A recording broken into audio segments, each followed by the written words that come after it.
Kita tunggu ya, bentar. Kayaknya masih pada sholat yang daerah barat. Tahu juga sih, aku nggak ngerti.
Baik yang belum baru masuk, belum absen, bisa absen dulu ya.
Baik, kita mulai aja. Sudah lumayan banyak ya. Oke, silakan. Membuktikan hukum Bernoulli tadi, tapi kita harus masuk ke usaha energi.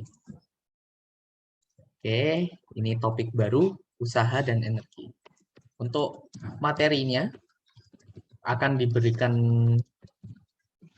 sekarang, tapi untuk lanjutannya, maksudnya latihan soalnya, implementasinya bagaimana, itu akan diberikan di pertemuan mendatang.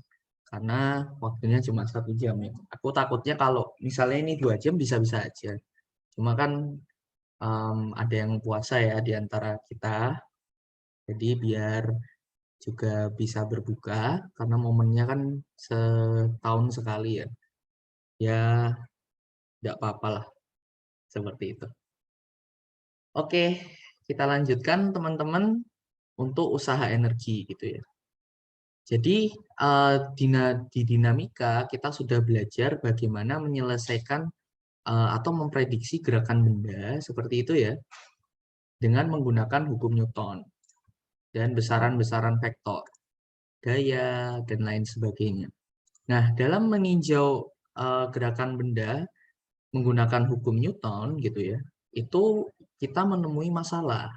Masalahnya adalah apa?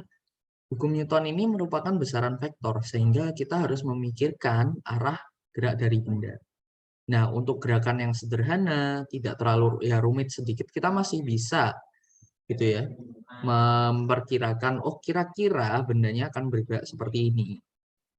Nah, kalau untuk gerakan yang cukup rumit, misalkan turun dari ini ya, turun terjun payung atau lain-lainnya gitu. Nah, tinjauan hukum Newton ini agak susah dilakukan. Kita biasanya menggunakan tinjauan usaha dan energi. Kenapa usaha dan energi? Karena usaha dan energi ini tidak memiliki arah, teman-teman. Jadi, karena tidak memiliki arah, maka meninjau sesuatu menggunakan usaha dan energi menghasilkan persamaan yang mudah diselesaikan. Oke, kita coba ya. Dan bahkan metode paling advance pun nanti ya, metode Lagrangian itu sebenarnya menggunakan energi. Seperti itu. Kalau nanti kalian pelajari lebih lanjut, apa sih metode Lagrangian itu gitu ya. Metode Lagrangian itu nanti berbicara mostly tentang bagaimana kita menemukan waktu tercepat. Jadi sistem-sistem di dunia kita itu menginginkan kita mencapai tingkat energi yang paling rendah dalam waktu yang paling cepat. Dan bahkan persamaan Lagrange itu akan digunakan pada geometri optis gitu ya, untuk mencari branchitoskrom. Branchitoskrom itu adalah jalur cahaya. Kenapa jalur cahaya? Karena branchitoskrom cahaya itu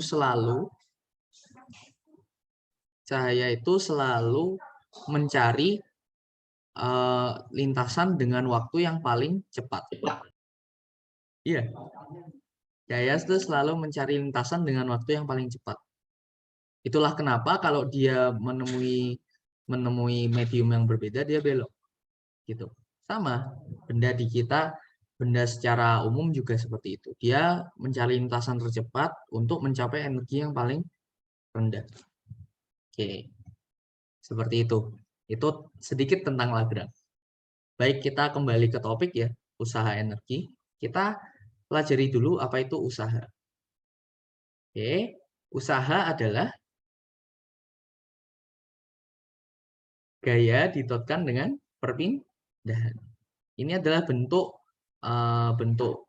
usaha yang dengan gaya konstan. Jika usahanya itu dilakukan pada gaya yang bervariasi terhadap fungsi X, maka usaha sama dengan gaya didotkan dengan dx, diintegralkan. Seperti itu. Ini usaha. Menghitungnya bagaimana? Kita lihat ya. Ini perkalian dot. Jadi misalkan, contoh. Kita punya benda yang awalnya diam. Kita tarik dengan gaya sama dengan 9 akar X. Berapa usaha yang diperlukan untuk menarik benda tersebut dengan gaya ini sepanjang X gitu ya. Sama, kita langsung integralkan saja. Jadi 9 akar X dx. Dari 0 sampai X. Kenapa? Karena arahnya searah ya. Kalau misalnya nanti gayanya, oke, nanti kita ganti. Kalau misalnya gaya miring atau bagaimana, nanti beda. Baik, 9 akar X berarti integral X dx sama dengan X 2/3 ya. Berarti 6/3. Ya, berarti 6 X pangkat 3/2 ditambah C. Konstannya ini integral indefinite berarti 0. Oke, ini usahanya. Bagaimana kalau gayanya miring, Kak? Oke, gayanya miring misalnya. Ini F sama dengan 9 akar 2X. Gitu ya. Ini sudutnya 45 derajat. Nah, kita gunakan definisi dari perkalian dot yang kita udah pelajari tadi. Jadi F dot dx gitu ya. Maka kita hanya cari besarnya ya, berarti besar F dikalikan dengan besar Dx dikalikan dengan cos 45. Berarti 9 akar 2x dibagi akar 2. Oke. Hasilnya sama dengan integral 9 akar x dx. Berarti sama ya. Sama dengan 6x pangkat 3 per 2. Seperti itu. Itu cara menghitung usaha. Nah, sebelum kita turunkan teorema usaha energi, dan nanti kita turunkan juga hukum Bernoulli, kayak gitu, kita perlu mengetahui jenis gaya berdasarkan cara menghitung usahanya. Oke.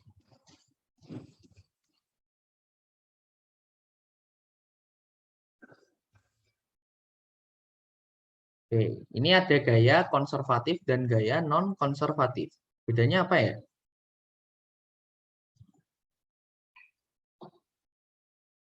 Halo? Apa bedanya? Mungkin, halo?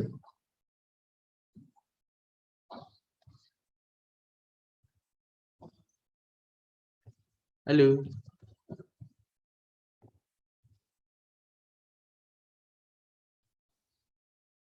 Rafael? Kira-kira apa bedanya, Mas?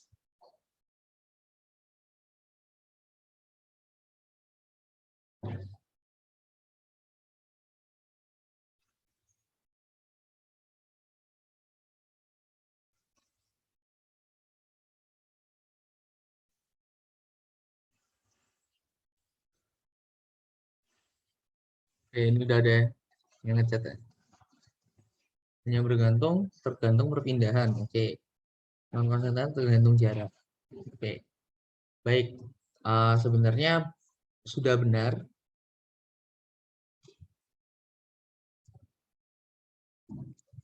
Sudah sangat benar ya. Oke, mungkin aku lengkapi. Gaya konservatif itu gaya yang usahanya hanya bergantung pada posisi awal dan posisi akhir. Nggak banyak gaya konservatif ya, tapi cukup penting ya gaya konservatif ini. Jadi bagaimana? Mau lintasannya, jadi kalau kita hanya tahu posisi awalnya dan posisi akhirnya, gitu ya. Oke, kita tahu besar gayanya, posisi awal dan posisi akhirnya, kita bisa mencari usahanya. Besar gayanya dikalikan posisi akhir dikurangi posisi awal. Seperti itu. Tadi apa konservatif? Kenapa? Konservatif tadi apa? Gaya konservatif itu gaya yang usahanya bergantung pada posisi awal dan posisi akhir. Jadi usahanya tuh nggak bergantung lintasan. Mau lintasannya kayak gini, ini ya, mau muter dulu ke sana, mau kayak gini, ini usahanya sama mas. Antara lintasan 3, lintasan 2, dan lintasan 1. Ini usahanya sama. Gitu. Jadi usaha melewati lintasan 1, melewati lintasan 2 gitu ya, melewati lintasan 3 itu sama. Itu gaya konservatif. Nah, gaya non-konservatif itu gaya yang usahanya itu fungsi lintasan gitu. Jadi kalau lintasannya ini ya, ini posisi awal, posisi akhir. Kita diberikan posisi awal dan posisi akhir. Kita disuruh nyari usahanya. Bisa nggak di sini? Nggak bisa. Kita pasti tanya, loh geraknya gimana? Apakah geraknya melengkung gini atau lurus, gitu ya? Atau misalkan gini, atau misalkan ke Mars dulu, gitu ya? Nah ini beda-beda. Usaha ini nggak sama mas. Usaha 1 nggak sama dengan usaha 2, nggak sama dengan usaha 3, nggak sama dengan usaha 4. Nah ini gaya non konservatif, kayak gitu. Oke, implikasinya apa? Jadi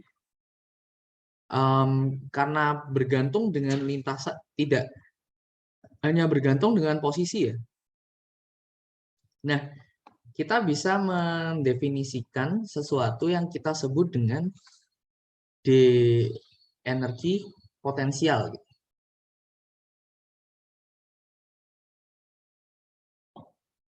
Pada gaya konservatif. Energi potensial aja ya. Potensialnya tuh nggak ada maknanya kalau di gaya konservatif. Kalau di gaya. Nah, energi potensial U gitu ya pada benda yang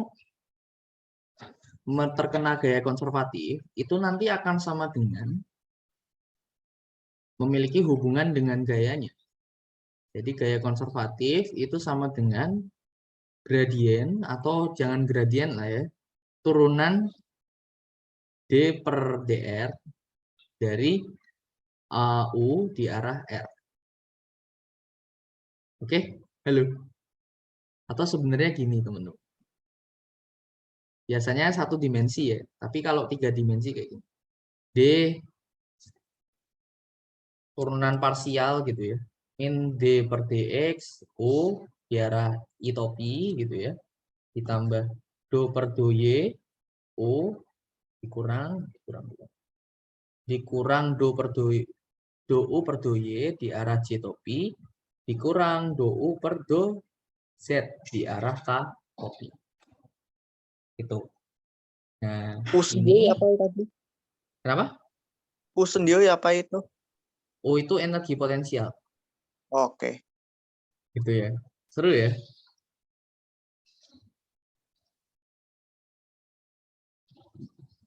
Gitu. U itu energi potensial. Oke, makanya kestabilan benda bisa kita cek kalau benda terkena gaya konservatif, kestabilannya bisa kita cek dengan ini. Gitu ya. Karena kan kalau benda stabil, sigma gayanya sama dengan 0 ya. Berarti turunan energi potensial terhadap posisinya tuh sama dengan 0. Oke ya, sampai sini ya. Oke, ini kita explore lebih jauh sebentar. Tapi kita keep dulu. Oke, ada pertanyaan mungkin? Jadi gaya konservatif itu punya energi potensial. Berarti apa aja nih yang termasuk gaya konservatif? Gravitasi, pegas, gitu ya. Nanti ada gaya listrik. Nah, kalau gaya non konservatif itu selain gaya 3 tadi. Berarti gaya tarik, gaya dorong gitu ya. Dorong dan gaya lainnya. Gaya gesek termasuk di sini. Oke. Nah, kenapa kita harus bagi dua gitu ya? Kenapa sih? Nah, agar kita bisa menurunkan hubungan antara usaha dan energi. Seperti itu. Gimana hubungannya? Karena gaya itu terdiri dari gaya konservatif dan gaya non-konservatif, maka dari usaha tadi, W sama dengan integral F dx ya. Benar ya? Oke, dengan hukum 2 Newton kita bisa dapatkan M dv per dt, ya enggak? Iya dong. Dikalikan dx. Didotkan maksud saya. Oke, F-nya kita masukkan dengan dua gaya ini. Berarti integral F konservatif plus F non-konservatif dx sama dengan integral M. Oke, ini bisa kita gunakan aturan rantai menjadi seperti ini.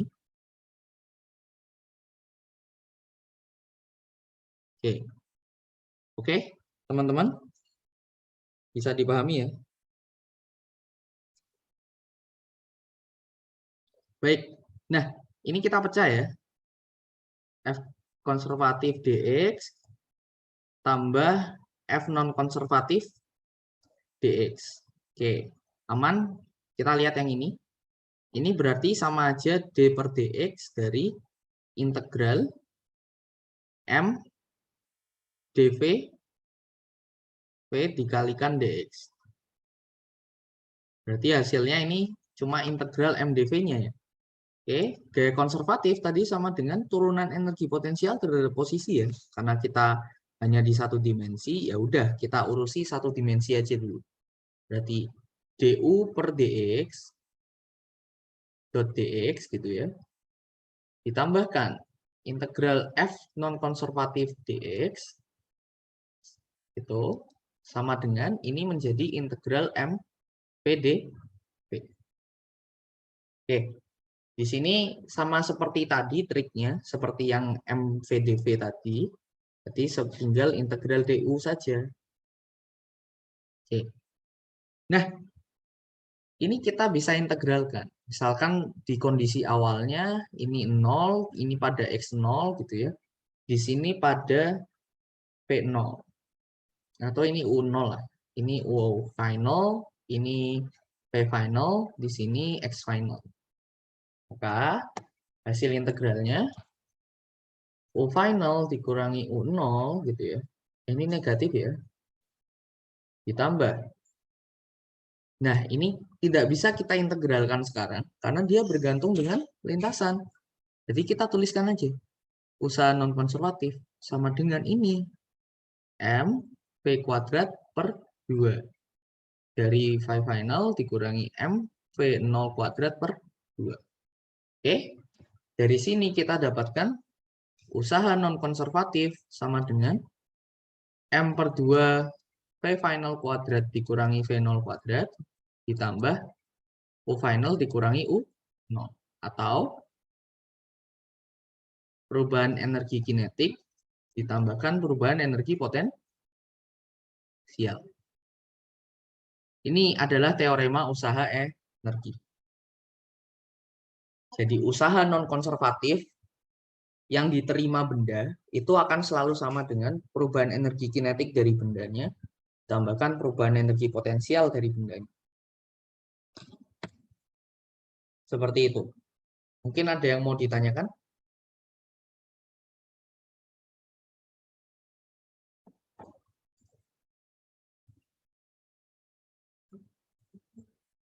Kenapa? Kalau usaha mendorong benda satu putaran penuh. Iya, kan 0, Kak. Enggak dong. Kan gayanya non-konservatif.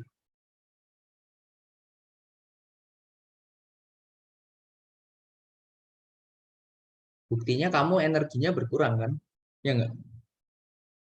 Tadi gaya konservatif ini berlaku nggak nih hubungan ini? Kenapa? Kalau kecepatan akhir 0 berarti usaha 0. Bukan, apa gayanya konservatif? Gimana? Ini hubungan teorema usaha energi ini berlaku nggak? Kenapa? Kalau gayanya konservatif semua, itu kan Iya. berarti usaha non-konservatifnya 0. Oh iya. Gitu? Min EP sama dengan delta X. Kalau kamu mendorong benda satu putaran penuh dari titik awal dan titik akhir sama gitu ya. Nah, kecepatan akhirnya 0, berarti di tengah-tengah kamu akan diperlambat. Berarti ada usaha gaya ke arah belakang. Jadi usahanya 0, ya valid. Oh, oke. Misalnya kamu dorong benda gitu kan. Kecepatan awalnya 0, kita dorong. Masa akhirnya 0? Kecuali ada gaya yang membuat kecepatannya menjadi 0 lagi. Gimana caranya coba? Gitu ya, Giordano gimana?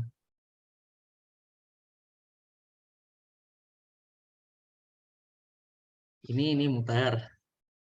Baik, Kak. Ini muter Masih ya. ngerti. Oke. Ini muter, kita tarik. Oke, dia akan dipercepat, kecepatannya naik. Gitu. Seperti itu kecepatannya naik. Nah, sampai sini gitu ya. Kita dorong, pasti ada kecepatannya, Mas. Kecuali ini ada geseknya. Oh, oke. Berarti kalau ini ada geseknya, gitu kan? Tiap saat ini kecepatannya mungkin antara 0 dan tidak jalan gitu ya. Masih statik gitu. Sampai sini kecepatannya 0 kan? Usahanya 0. Iya, Ya enggak? iya.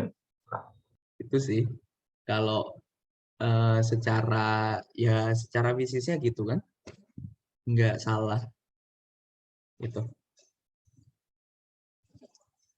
Jadi yang ini tuh ya SMP mungkin banyak bug ya soalnya. Jadi gaya non konservatif itu walaupun dia kembali ke titik awal, kita tetap melakukan usaha. Kenapa? Iya. Karena gayanya arahnya tetap dan berlawanan. Kalau gayanya gaya gesek ya, berlawanan arah gerak. Kecuali gayanya nggak berubah, misalnya ke sana. Nah, ini bisa jadi kita nggak melakukan usaha. Atau usahanya nol. Kalau gayanya misalnya kita tariknya ke sana terus gitu, Mas. Tapi lintasannya melingkar. Bisa jadi nol lagi. Karena begitu sampai sini dia diperlambat gitu ya. Diperlambat dengan jumlah yang sama dengan saat dia dipercepat. Kira-kira gitu. Oke. Oke. Cukup jelas ya? Jelas. Gak usah, nggak apa-apa, SMP udah berlalu, di saja. Enggak ya, dulu aku juga transisinya lumayan susah dari SMP ke SMA. Karena beberapa konsep nggak terlalu dalam, jadi antara kitanya belum tahu atau emang ngajarin kita tidak diajarkan semuanya. Seperti itu. Baik, mungkin kita coba lihat gimana sih soal yang menggunakan ini ya, usaha energi.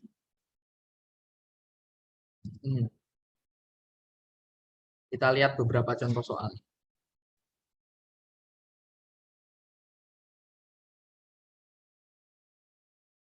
Oke, misalkan ada bungee jumping. Jangan deh, nggak seru. Misalkan ada pegas. Oke, gas. Ini awalnya tidak terenggang gitu ya. Konstantanya sebentar. Konstantanya. Pegas awalnya tidak terenggang.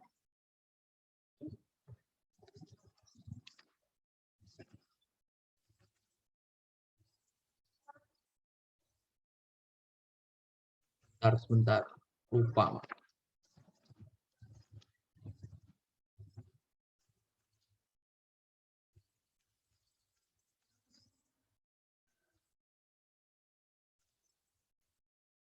Oke. Dan ini ada sebuah massa M dijatuhkan dari ketinggian H. Seperti itu. Oke. Nah, diketahui bahwa kecepatan maksimum dari M pada gerakan ini, gerak jatuhnya ini ya, gravitasi, itu sama dengan V. Pertanyaannya, berapa konstanta pegasnya? Oke. Kita coba bayangkan kerjakan ini sebentar ya.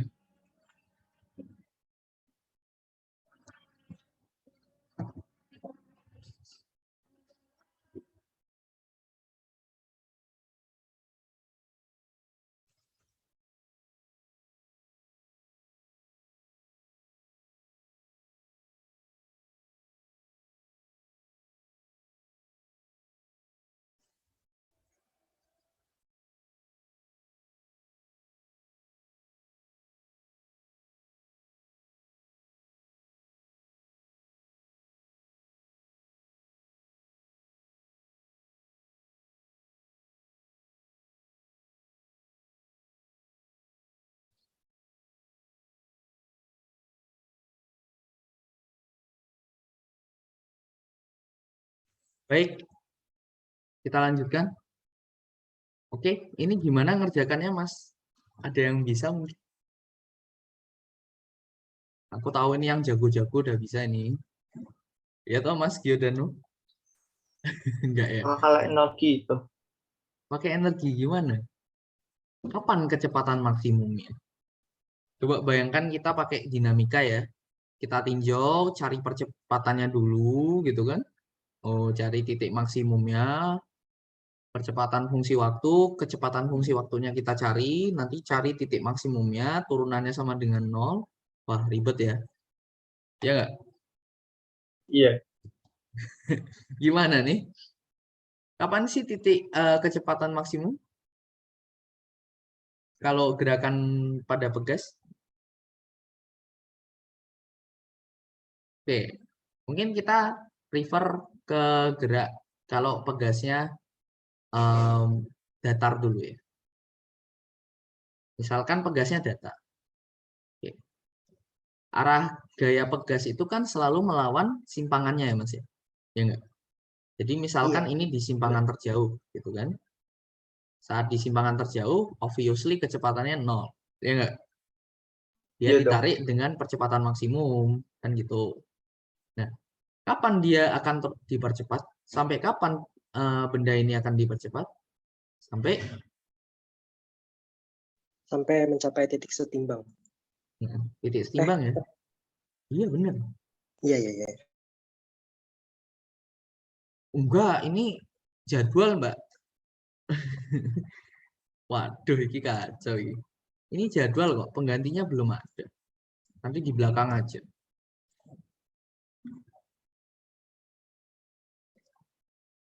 Penggantinya tuh belum tak jadwal lagi. Nanti coba setelah Lebaran ya, Mbak Miftah. Oke. Seperti itu. Berarti di titik setimbang ya. Kenapa? Di sini kan tidak disimbangkan pegasnya. Berarti tidak ada gaya. Nah, setelah ini pegasnya akan tertekan. Berarti dia memberikan perlambatan. Nah, sama halnya di sini. Berarti titik maksimum itu saat setimbang kan? Nah, kita cari saat setimbangnya gimana? Kondisi saat setimbangnya itu bagaimana? Saat setimbang kondisinya? Resultan gayanya sama dengan 0. Iya, resultan gayanya sama dengan 0. Seperti itu. Oke. Berarti kalau ini sudah tersimpangkan Kx gitu ya, atau sebentar, biar terlihat tuh gini. Cuma kadang aku padahal udah pakai pentab ya, gampang gitu. Ini, nah, jadi saat setimbang di sini ya misalnya teman-teman ya. Ini datar. Oke. Jadi kita lihat, ini sudah tersimpangkan sejauh X ya. Seperti itu. Oke, maka dia akan memberikan gaya ke atas sebesar Kx untuk melawan gaya beratnya. Nah, saat setimbang sigma F-nya sama dengan 0, maka Kx sama dengan mg. Di sini X-nya akan sama dengan mg per K. Kayak gitu. Oke. Nah, ini saat setimbang. Berarti kita udah punya kan kecepatan saat setimbang ini sama dengan V. Ya enggak? Kita gunakan hukum kekekalan energi setelah itu. Jadi energi awalnya kan di H ya, ini titik pertama, ini kondisi kedua.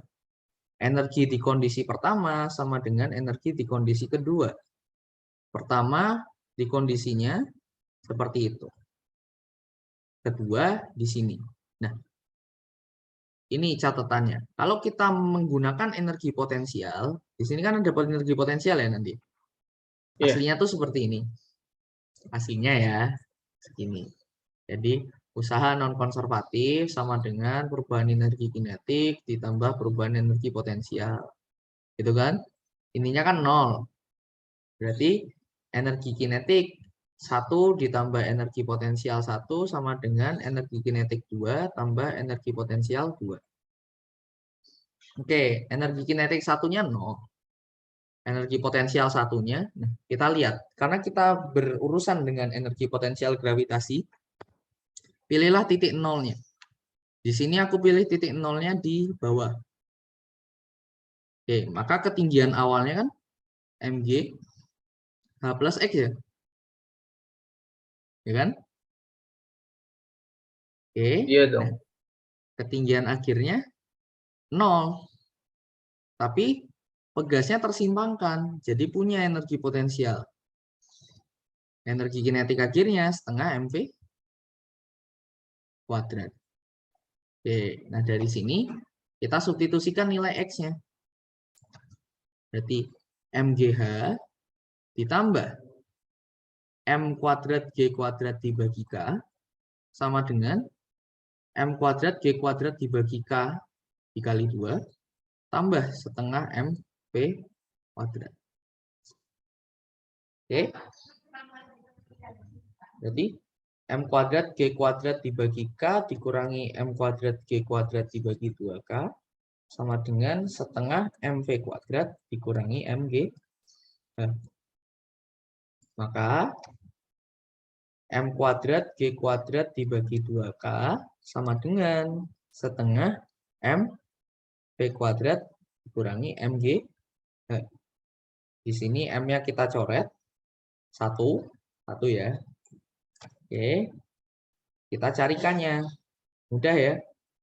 K sama dengan M G kuadrat dibagi V kuadrat dikurangi 2G. Oke, sampai sini bisa dipahami?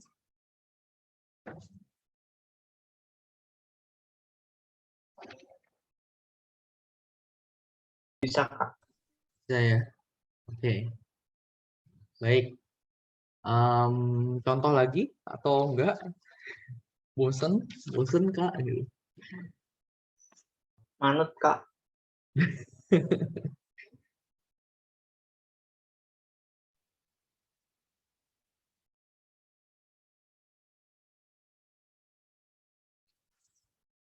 Oke.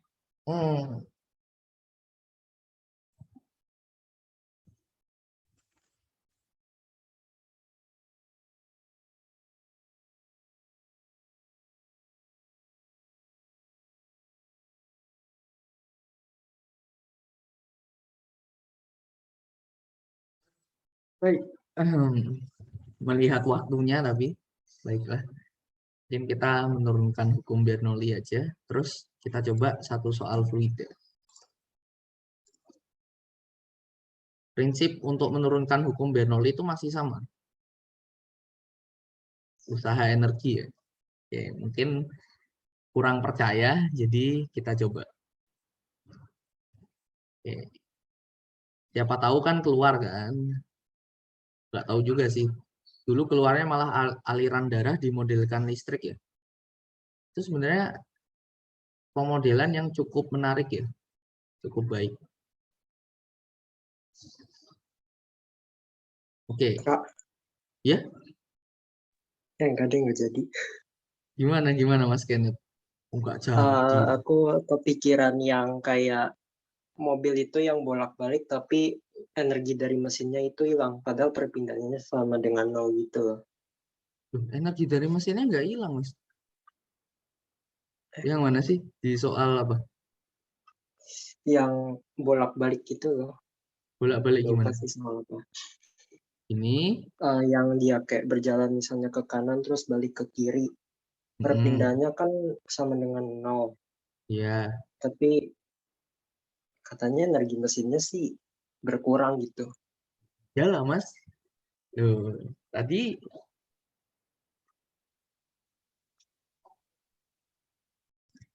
kira-kira gaya yang dihasilkan mobil itu gaya konservatif apa bukan?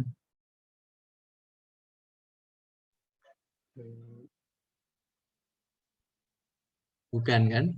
Oke. Bukan ya. Terus kita lihat di sini. Saat mobilnya mundur, gayanya balik nggak? Balik. Balik. Berarti usahanya ditambah terus, Mas. Oh. Gitu. Ini mobilnya maju, gayanya ke depan, gaya geseknya. Oke, mobilnya balik, gaya geseknya ke sini.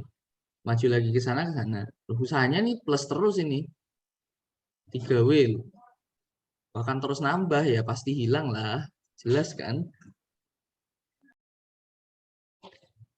Loh, Kak, misalnya kalau ini sampai sini kita percepat. Tadi kan pertanyaan sama ya, kita percepat sampai sini berhenti. Loh, kan harusnya usahanya 0, tapi kok menurut energi kinetik, tapi kok menurut gayanya nggak 0. Loh, kalau kita percepat, biar dia di sini 0, berarti di suatu titik harus diperlambat kan? Iya. Iya kan? Berarti gayanya balik kan? Nggak mungkin kan diperlambat gayanya tetap maju. Ya ini akan memberikan kontribusi negatif. Saya negatifnya ini positif. Tetap 0. Oke ya. Nanti ada lagi pertanyaan. Coba ya kalian pikirkan. Ini tapi udah pernah sih aku tanyain. Nggak tahu sih. Ini ada mobil. Jalan. Kecepatannya awalnya kecepatannya 0. Gitu kan? Terus suatu waktu kecepatannya V0. Gitu ya. Dari sini kan jelas ya kalau kita lihat dari bumi. Kita lihat mobilnya kan jelas ya. Perubahan energinya setengah mv0 kuadrat ya. Ya kan? Iya, iya. Oke. Coba kita lihat dari orang yang berjalan dengan kecepatan V0/2. Berarti awalnya mobil itu gerak ke belakang ya? Ya kan? Iya. Akhirnya gerak ke depan. Perubahan energinya berapa? 0. Energi kan nggak punya arah kan? Perubahan energinya 0 kan? Iya. Loh. Mesinnya, bensinnya habis, ini energinya kemana?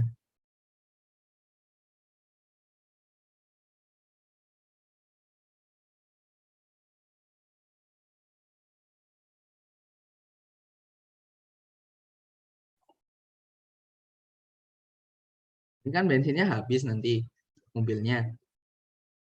Mau bensinnya berkurang gitu. Nah, energi bensinnya kemana? Kan perubahan energi kinetiknya 0 menurut orang ini.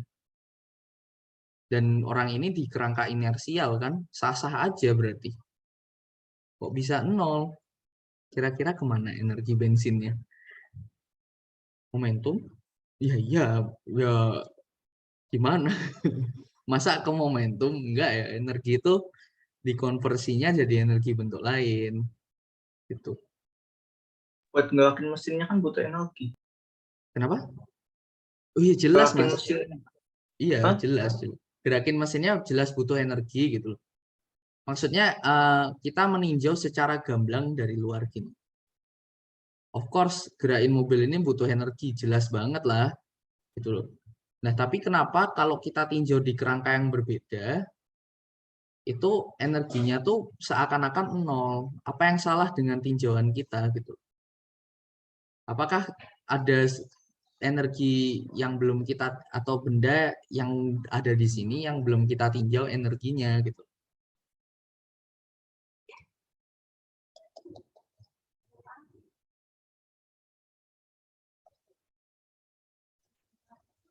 Gimana? Mau dipikirkan apa dibahas? Acuannya. Dipikirkan. Oke, dipikirkan ya. Kadang kita ketemu Sabtu minggu depan kan. Udah ada jawabannya lah ini.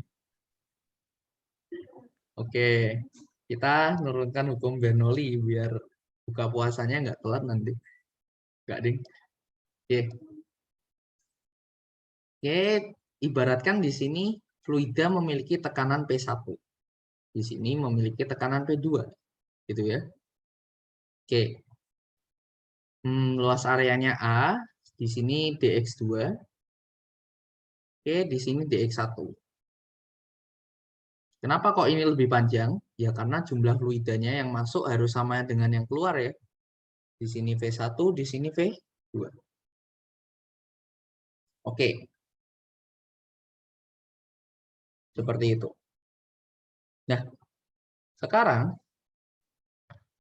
tekanan ini akan memberikan usaha kepada fluida yang besarnya dW sama dengan ya elemen usaha itu sama dengan F1 daya di 1 berarti tekanan P1 dikalikan luas areanya A1 ya dikalikan perpindahannya gitu ya, atau elemen DX. perpindahan dx1.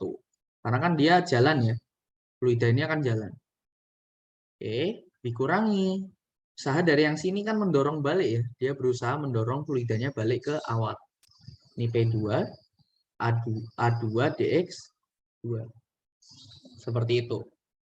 Di sini kita dapatkan P1 A1 dx1 sama dengan dikurangi P2 A2 dx2. Padahal kita tahu aliran ini adalah aliran yang steady, tunak ya. Jadi semua fluida yang masuk akan ke luar kan? Ya enggak? Iya. Jadi kalau masuknya jumlahnya A1 dx1, keluarnya juga jumlahnya A2 dx2. Seperti itu. Maka ini sama. Ini sebenarnya jumlah fluida yang masuk dikurangi jumlah fluida yang keluar. Fluida yang masuk, ini fluida yang keluar sama ya, yaitu dV. dV ini jumlah fluida yang masuk tadi atau yang keluar. Oke. Lalu ada perubahan energi kinetik. Oke, energi kinetik awalnya apa sih? Setengah. Oke, energi kinetik, perubahan energi kinetik itu energi kinetik akhir dikurangi energi kinetik awal, seperti itu ya. Oke, energi kinetik akhirnya apa di sini?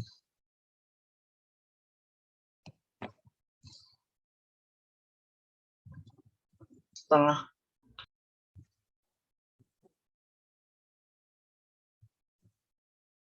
Ini setengah M2 P2 kuadrat ya. Kurangi setengah M1 V1 kuadrat. Kayak gitu. Itu energi akhir dikurangi energi awalnya. Baik. Nah, karena M yang masuk itu dV, jadi kita bayangkan aja ini setengah V2 kuadrat dikurangi V1 kuadrat dikali rho dV.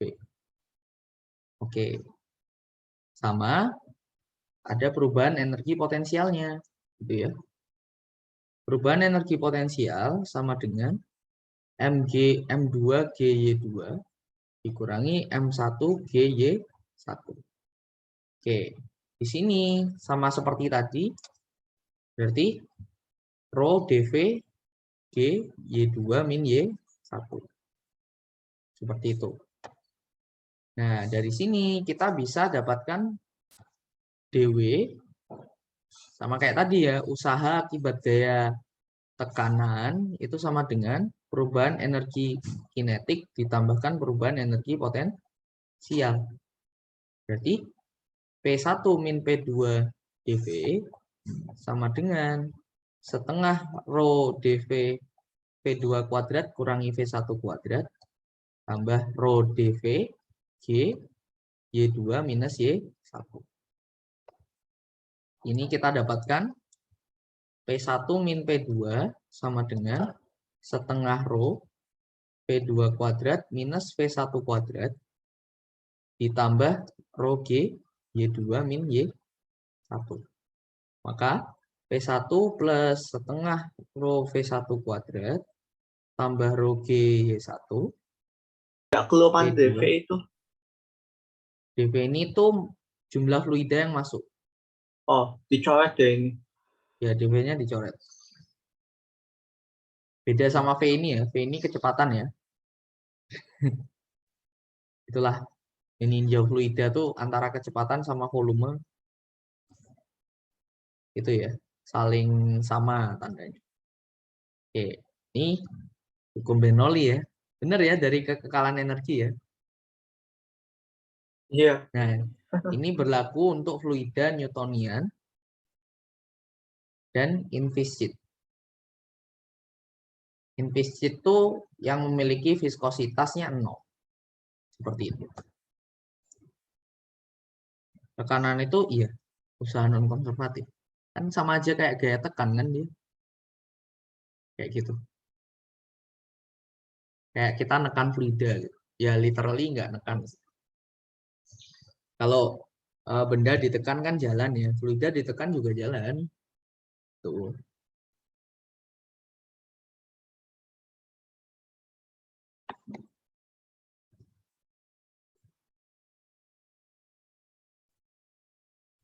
Tekanan ya non konservatif. Kalau nanti kalian di termodinamika gitu ya, oh itu kelihatan loh. Nanti kalian akan ketemu dW. Kenapa ini dicoret? Karena ini non exact diferensial namanya. Maksudnya? Jadi diferensial tidak eksak. Kalau diferensial eksak gitu ya, dW kita integralkan kan hasilnya W2 kurangi W1 ya. Berarti state di 2 ya, dikurangi state di 1. Jadi kalau kita lihat di grafik, ini kan fungsinya seperti ini ya Mas ya. Oke? Iya. Ini state di 2 kan ini misalnya. Ini state di 1 gitu. Oke? Nah, the problem dengan usaha itu dW di termo gitu ya. Nanti usahanya ini bergantung pada proses. Itulah kenapa kalau di termo kalian integralkan dW hasilnya W. Gitu. Jadi kalau kalian dikasih ya state misalnya keadaan tekanan sekian, V sekian, T sekian, terus kasih keadaan tekanan sekian, V sekian, T sekian. Itu. Aku suruh ngitung usahanya, bisa nggak? Enggak. Nggak bisa. Pasti kita akan bertanya, ini prosesnya apa? Apakah isotermal atau adiabatik atau isotrop atau apa? Kita nggak tahu. Gitu. Ini misalnya PV ya. Ini prosesnya apa? Oh, isobarik, isovolumetris atau cuma miring gini. Gitu. Atau politropik. Gitu ya. Nah,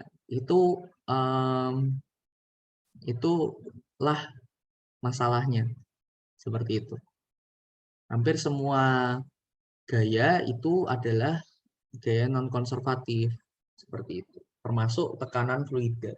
Di sini kan tekanan gas juga ya. Fluida juga gas ya. Sebenarnya kan persamaannya dW sama dengan integral PdV. Di sini pun dia dianggap sebagai usaha non-konservatif. Oke? Cukup jelas?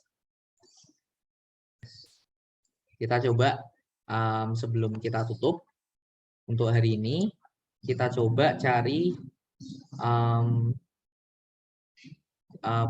aplikasi dari ini ya.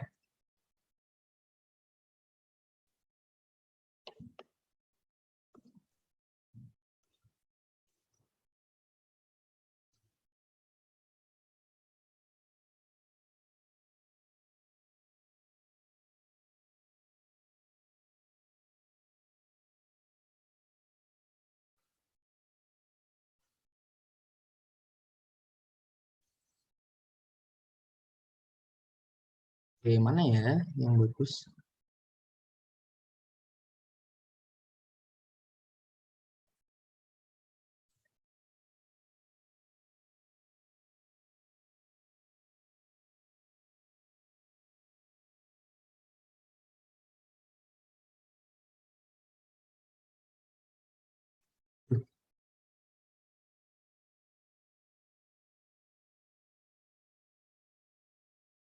Satu 181 mana 181? Ini sebentar, ini soalnya 181.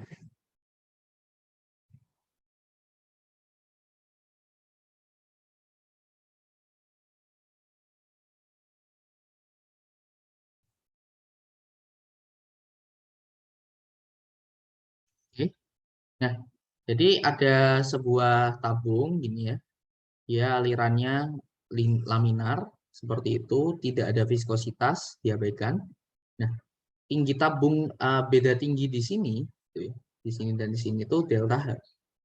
Pertanyaannya, berapa debit air di tabungnya?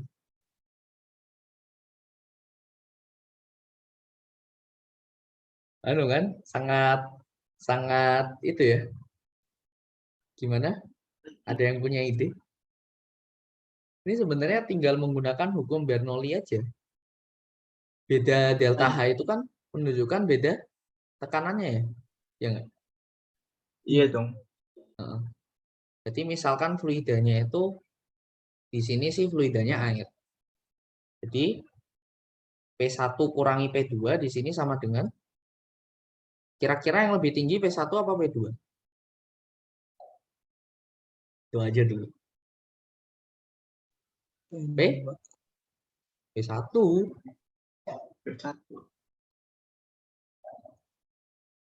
Kita coba lihat ya. Kalau kecepatannya rendah, maka tekanannya harus tinggi. Dalam satu aliran yang sama loh ya. Agar nilainya tetap kan? Ya enggak? Coba. Iya. Kalau tekanannya rendah, maka kecepatannya harus tinggi. Agar nilai dari persamaan ini tetap sama terus. Tuh. Karena ini satu aliran gitu. Ini kan sebentar, ini tinggian P2 ya, gitu. Balik. Ini berarti. Oke, benar-benar. Sorry. Ini kecepatannya lebih tinggi di sini ya, karena dia mengecil. Karena mengecil, arus yang lewat harus tetap sama debitnya, maka kecepatannya naik. Kalau kecepatannya naik, tekanannya turun. Kalau tekanannya turun, kecepatannya naik. Gitu. Nah, di sini kecepatannya turun lagi, maka tekanannya naik. Itu. Jadi kayak tekanan dan kecepatan itu saling gantian aja gitu. Oke. Jadi ini selisih P2 dan P1-nya sama dengan rho GH ya. Ini sama dengan selisih kecepatannya kan? Iya. P2 kuadrat kurangi P1 kuadrat kurangi P2 kuadrat. Oke. Padahal ini luas permukaannya S1, ini luas permukaannya S2 gitu kan. Oke, berarti kan kecepatannya P1 itu kan sama dengan debitnya dibagi dengan S1. Ya enggak? P2-nya debit dibagi dengan S2. Kita masukkan sini. G delta H sama dengan setengah V debit kuadrat dibagi S1 kuadrat dikurangi debit kuadrat dibagi S2 kuadrat. Oke, berarti sama dengan apa? Debit kuadrat sama dengan, ini kita samain terus naik. Jadi S1 kuadrat, S2 kuadrat dikalikan 2GH dibagi S2 kuadrat kurangi S1 kuadrat. Berarti volumenya sama dengan debitnya S1 S2 akar 2G delta H dibagi S2 kuadrat kurangi S1 kuadrat. Oke. Kalian tahu nggak ini untuk ngitung apa? Kayak gini itu. Ada yang tahu? Ini alat ini digunakan untuk menghitung kecepatan aliran. Namanya Venturi itu. Tuh. Gitu ya. Halo. Iya. Aku tanya, kalau pesawat mengukur kecepatan dirinya caranya gimana? Kecepatan. Pesawat mengukur kecepatan pesawat. Bayangkan, gimana caranya? Pesawat terbang nih di atas. Gimana cara pesawat tahu kecepatannya dia?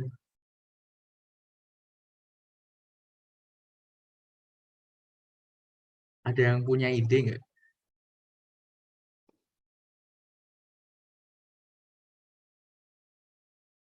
Kasih tahu ya. Nih, alat ukurnya.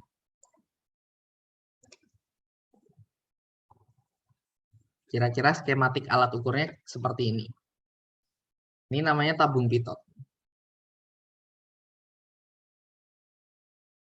Oh, ingat. Itu buat ngitung kecepatan tuh. Kecepatan pesawat Iya, biasanya. Jadi gimana prinsipnya?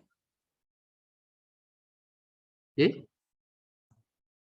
masuk. Udara masuk. hmm.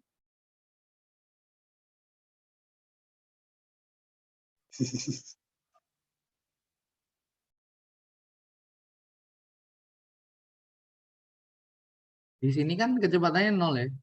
Berarti tekanannya lebih tinggi ya. Iya enggak? Karena dia masuk belok kan. Di sini kecepatannya Iya. ada. Berarti tekanan di sini sama di sini lebih tinggi di sini. Gitu kan? Oke. Makanya jadi beda tekanan karena beda kecepatan. Ya enggak? Jadi prinsipnya sama Iya. kayak yang tadi. Tuh. Sama kayak yang tadi ini, gitu ya. Oke. Nah, perbedaan ini diukur. Nanti ada sensor di pesawat tuh mengukur temperatur udara, gitu ya, kelembapannya dan macam-macam. Nah, dari situ dia bisa ukur kecepatan.